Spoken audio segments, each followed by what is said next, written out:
Ser cristão é monótono e limitante? Essa foi a melhor pergunta que eu recebi essa semana na minha caixa de perguntas no Instagram.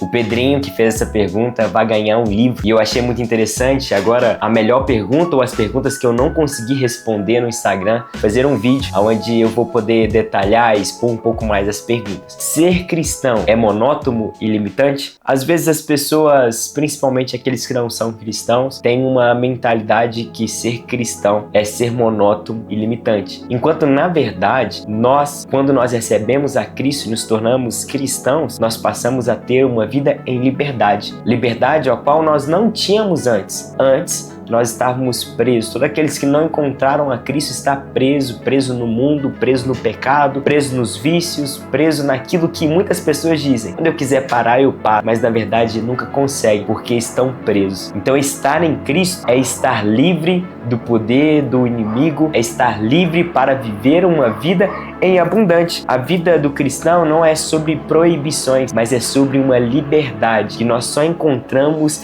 em Cristo Jesus. Jesus vai dizer que ele veio para dar uma vida, mas uma vida em abundância. Uma vida onde nós temos uma vida verdadeira, em abundância, em fartura, em liberdade. Nós somos livres daquele que nos aprisionou, daquele que nos aprisionava. E nós temos uma liberdade, a verdadeira liberdade nós só encontramos em Cristo Jesus. E Paulo vai dizer que foi por Cristo Jesus, foi para a liberdade que Cristo nos libertou. Parece redundante. Nós fomos libertados porque Cristo nos libertou, ou para que Cristo nos libertou, mas na verdade nós agora estamos livres para poder viver uma vida onde nós escolhemos. Antes nós não conseguimos escolher por nós mesmos. Afinal de contas, o poder pecaminoso, o pecado em nós falava muito mais alto. E às vezes, infelizmente, em alguns momentos nós nos deixamos com que o pecado fale mais alto em nós. Mas nós precisamos agora de ter a clareza que nós fomos libertos por Cristo Jesus. Então, nós agora não somos monótonos e nem limitantes.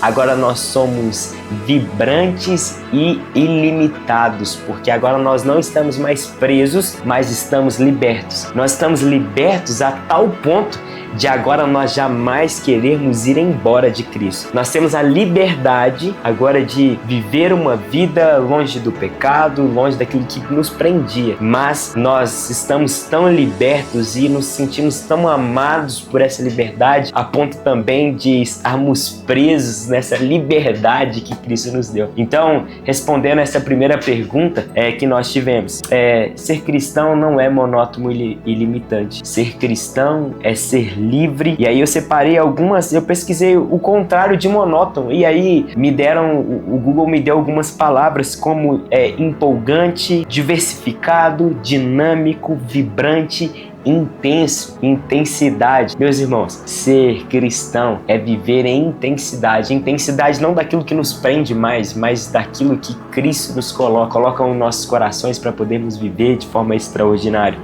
Sermos também alegres, somos felizes. Nós agora somos convidados a viver uma aventura. Uma aventura é cheia de desafios, é cheio de problemas, é cheio de dificuldades, mas uma aventura é cheia de satisfação, cheia de alegria, é cheio de diversão, é cheio de empolgação. Fomos chamados para viver dessa forma, para viver agora não aprisionados, mas com um propósito, libertos para cumprir aquilo que Deus nos chama. Também tive uma pergunta muito interessante que eu gostaria de compartilhar. Essa pergunta, infelizmente, não foi a ganhadora, mas eu queria compartilhar com vocês essa pergunta, que a resposta dela é muito aquilo que nós estamos vivendo atualmente. A pergunta é: como a igreja pode equilibrar tradições e inovações para manter a unidade entre gerações sem perder a relevância para os jovens? Essa pergunta foi muito boa. Eu considerei a melhor pergunta se ser cristão é monótono e limitante, mas essa também é uma excelente pergunta. E eu gostaria de responder isso, de como nós podemos equilibrar. Nós podemos equilibrar vivendo a igreja multigeracional. E o que é isso? A igreja multigeracional é uma igreja para todas as gerações, multigerações. Nós queremos e buscamos contextualizar a palavra de Deus para cada geração, para a criança, para o pré-adolescente, para o adolescente, para o jovem, para os adultos, para a família, para a terceira idade. Nós somos uma igreja que contextualiza a palavra de Deus para todas as gerações. Contextualizar a palavra não é mudar a Bíblia, não é escrever de novo, não é trazer opiniões, mas é trazer a palavra de Deus da forma que deve ser comunicado para cada uma das gerações. Nós, quando vamos anunciar a palavra de Deus para as crianças, eu acho que esse pode ser um melhor exemplo. Nós não anunciamos a palavra de Deus da mesma forma que nós anunciamos para adultos. Se uma criança ficar ali assentada para poder ouvir uma pregação para um adulto, possivelmente ela não vai entender nada. Mas agora, se ela for em um lugar propriamente para crianças, para um ensino de crianças, onde a palavra é ministrada especificamente para ela, preparado para ela, um ambiente preparado para ela, certamente ela vai aprender muito bem. A Olivia, minha filha, ela vai aos cultos kids todo domingo. E todo domingo ela me conta uma experiência, algo novo do que ela aprendeu. Esses dias pra trás ela tava me contando que o Espírito Santo mora no coração. É claro que do jeitinho dela, mas desde criança ela já tá aprendendo. Ela já está aprendendo a palavra de Deus da forma que é anunciado para ela. Então, como a igreja pode equilibrar as tradições e inovações? Comunicando de forma geracional para cada geração. Se nós entendermos e virarmos as chaves, nós manteremos a unidade entre as gerações sem perder a relevância para os jovens, mas também sem perder a relevância para os adultos, sem perder a relevância para aqueles que plantaram aquilo que os jovens estão colhendo hoje. Nós entendemos a igreja dessa forma, sendo uma igreja multigeracional, onde é comunicado a palavra de Deus, a mesma palavra de Deus para todas as gerações, mas agora de forma contextualizada, aplicada para aquilo que nós vivemos, para aquilo que a criança vive, para aquilo que o adolescente vive, para o que o jovem vive. Enfim, nós entendemos dessa maneira. E hoje o Projeto Unânime, onde é o nome da igreja de jovem, da Wesleyana Industrial, é mais do que uma resposta para essa pergunta. E como a igreja pode equilibrar? A igreja pode equilibrar se contextualizando. Assim, quando nós temos uma contextualização para ambas as gerações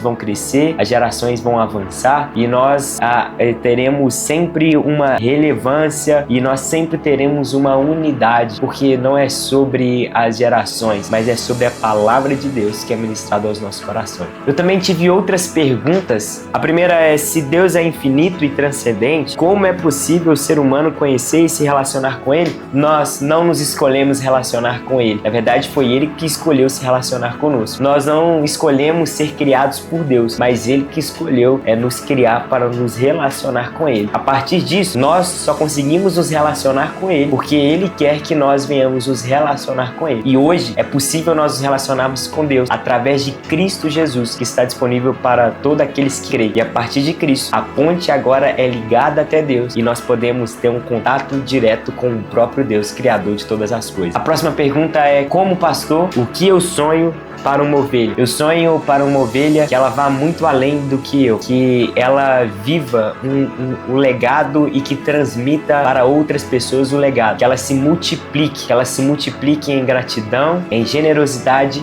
e humildade. A outra pergunta é: como a igreja pode envolver melhor os jovens na fé e como os jovens podem participar mais ativamente? Acreditando. A maioria dos jovens são improváveis, são pessoas que têm uma necessidade de acreditar nelas. Então eu acho que a igreja deveria de acreditar mais nos jovens e como eles podem participar mais ativamente vivendo a sua geração, estando participante numa igreja que seja contextualizada, onde dá espaço para o jovem também se contextualizar e viver aquilo ali que está sendo anunciado. Outra pergunta: o que você acha do Neymar no Santos?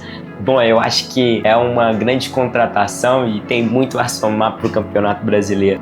O que mais te motiva na liderança de jovens, o que mais me motiva na liderança de jovens, no pastoreio dos jovens, é poder ver jovens tendo uma vida transformada e colhendo coisas extraordinárias, ver o avanço na vida deles através de Cristo Jesus, logo agora nessa etapa inicial da vida adulta. Qual é a melhor maneira de começar um discipulado? O modelo de discipulado de Jesus. Livro do Gilberto Silva. Hoje o meu bispo, mas quando ele escreveu esse livro, ele era o pastor da minha igreja local. Hoje ele continua pastoreando, mas sendo um pastor de pastores. E ele vai dizer nesse livro, muito bom por sinal, que o discipulado inicia-se com a morte. E eu quero ler uma rápida frase, um pequeno texto desse livro, do capítulo 2 desse livro, que diz assim: se nos propormos a seguir o modelo de discipulado de Jesus, precisamos iniciar por onde ele iniciou, para chegarmos onde ele chegou. Não vejo como começar de um outro lugar, senão naquele apontado em Apocalipse 13:8, do Cordeiro que foi morto antes da criação do mundo. A morte é o ponto de partida de toda a obra de Cristo. Quando nos unimos a Cristo, unimos-nos à sua morte e ressurreição. Morremos com Ele e ressuscitamos com Ele. Nele encontramos a morte que nos leva à vida. Este é o ponto de partida para o discípulo de Cristo. Nós iniciamos um discipulado com a morte. Como eu compartilhei, eu acredito que não são os discípulos que devem escolher os seus discipuladores, mas isso também não é via de regra. Eu acredito que a forma ideal é os discipuladores ou o discipulador escolher os seus discípulos.